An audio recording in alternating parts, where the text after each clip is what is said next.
Did you know that in the last decade, the net migration to England and Wales averaged at around 200,000 people per year? In 2019, I became one of these statistics when I immigrated from South Africa to the UK. Growing up, it was always my dream to move here and also then to see the rest of Europe because it is so much closer when you are living in the UK, obviously. So for me personally, it's a dream come true to be here. However, the UK's cost of living crisis and the chaos that has been going on in the government have been constant headlines in the news lately. So I can imagine that for people that are looking from the outside, you might be thinking, is it still a good idea to move to the UK? I think the best way to discuss this is probably to go through the top reasons why people move to the UK and also the challenges that people will face when it comes to those reasons.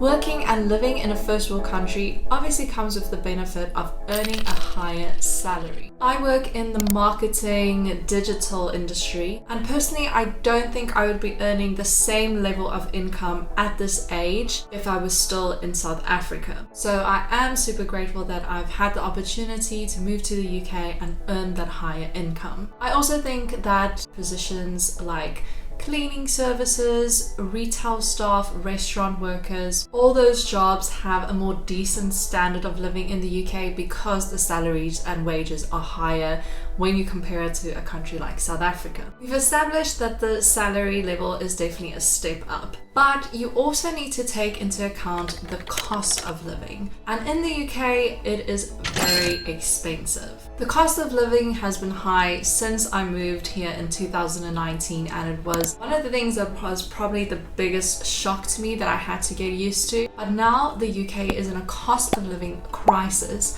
which means it's even more expensive to live here. Prices of basic everyday expenses have all gone up, and this includes groceries, petrol, gas, electricity, basically things that you just can't avoid. And obviously having all these things increase at the same time makes it a lot more difficult to keep up with. These increases are due to various factors: the impact of the pandemic, Brexit, and also the conflict between Russia and Ukraine. These are also not your average or slight increase in prices. In July, the inflation rate in the UK was sitting at 10.1%, which is the highest it's been in 40 years. The increase in these expenses then impacts the amount that people can save and also the ability that people have to do things besides just covering their basic living costs. So that impacts your standard of living. And therefore people are under a lot of financial pressure here in the UK at the moment. Keep in mind though that obviously the economy works in a cycle, and just because the UK is going into a recession right now doesn't mean that that is the way it's always going to be. At some point there will be a turning point and then the economy will start to grow again. So if you are prepared to stick out the tough financial times and get through this period, there is definitely hope for the future, and there's also definitely still opportunities here, which is the next point that I want to discuss. The UK is currently experiencing a shortage in skilled workers. So they have been and they are in the process of looking for ways to attract more skilled workers. And one of the ways that they are doing this is by releasing new visa options. I have mentioned this before, but on the UK government website, there is a list of all the jobs that they require more people for. So if you are thinking of going the route of a skilled worker visa, that list is definitely a good place to start. Once you have accepted an offer from a company, a lot of these positions will include financial support for your move. So that obviously goes a long way in helping you cover your flights, your shipping costs to bring over your belongings, and sometimes they will even cover a few months of staying in an Airbnb or hotel while you're still settling in here. I also recently decided to change jobs, and in my industry there were a lot of opportunities available. I would say that it took me about 2 months from the day that I started looking for a new job to going through the interview process and then accepting an offer. And I still have my LinkedIn alerts set up at the moment, and I can still see that there's new positions and opportunities being added every day. So if you have the right skills, I definitely don't think that you will ever have to worry about getting a job in the UK. Another popular reason why people move to the UK is for safety. Now, before everybody comes for me, obviously every country has crime. There is no denying that, but unfortunately, lower income countries will have a higher frequency of crime because that population is struggling more financially, and that is just a very unfortunate reality. The UK sits at number 34 on the Global Peace Index out of 163 countries, so it's pretty high up there. The Global Peace Index takes into account the state of peace in the following areas: the level of societal safety and security, the extent of ongoing domestic and international conflict, and the degree of militarization. I have felt safe and comfortable in every city that I've been to in the UK. I currently live in Edinburgh and I have no issue with walking by myself at night. We've never had any problems with break-ins, muggings. Our car is parked outside on a public street. We've never had any issues with that, and that is definitely unheard of in South Africa. Within the UK, the crime rates will differ depending on which city or town you are living in, but I would generally say that it's a very safe place to live. So if that's your reason for moving, I definitely still think it's a good option.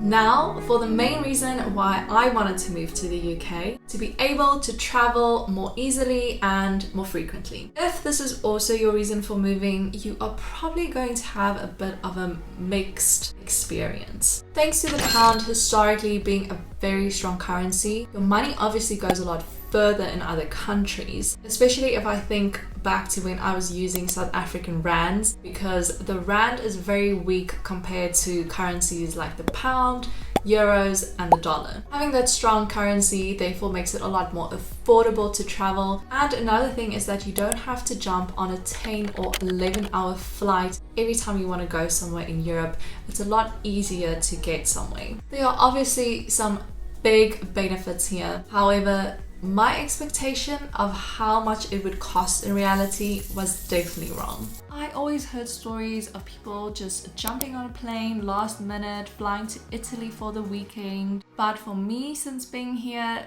that has not been a realistic thing to do. I only have a UK visa, but the other countries in Europe mostly use a Schengen visa. So if I want to go to Italy for a weekend, I still need to plan months or weeks in advance because I still need to apply for that visa, which is gonna cost me £100 just so I can be in a different country for 2 days. I don't really think that's worth it. Prices of flights have also increased due to the pandemic. Petrol prices have also increased, which again, the plane needs petrol to fly, so obviously they need to increase the cost of flying. Something that personally really irks me is that when you look on some of the websites, you might also think that, wow, this flight price actually looks quite affordable, but that price only gives you a seat and a small backpack.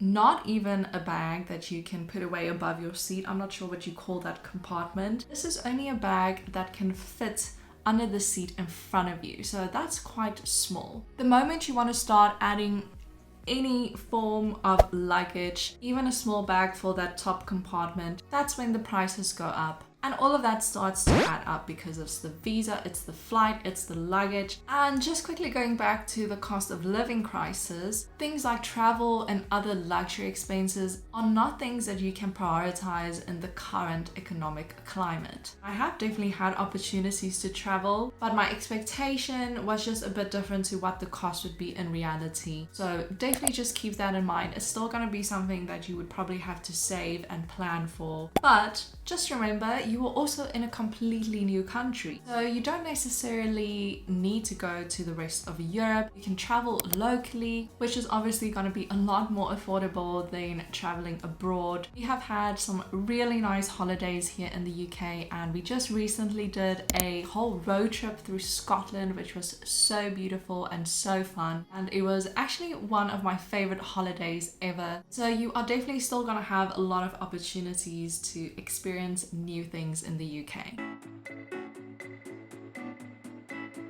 After this whole discussion, I think we've established that there are definitely some pros and some cons to moving to the UK. There are some tough financial times ahead here, but at the same time, there are still definitely a lot of opportunities. And if you are moving from a third world country like I did, you will probably be earning a higher salary. In the end, I honestly think it's just kind of come down to what is your reason for wanting to move to the UK? And are you also flexible when something doesn't meet your expectations? Because I've definitely had to change the views on my expectations, some parts of my lifestyle. I am actually very curious to know what your reason is for wanting to move. So if you do feel comfortable enough sharing it, please let me know down in the comments. Or if you have any questions, let me know and I can see if I can help with any of those. I really hope this video was helpful and it gave you some insight into what is happening in the UK right now and how things are going over here. If you did find the video helpful, please consider giving it a like down below to help support my channel. And if you want to see more videos about moving to the UK, what life is like over here, also subscribe down below for new videos every week.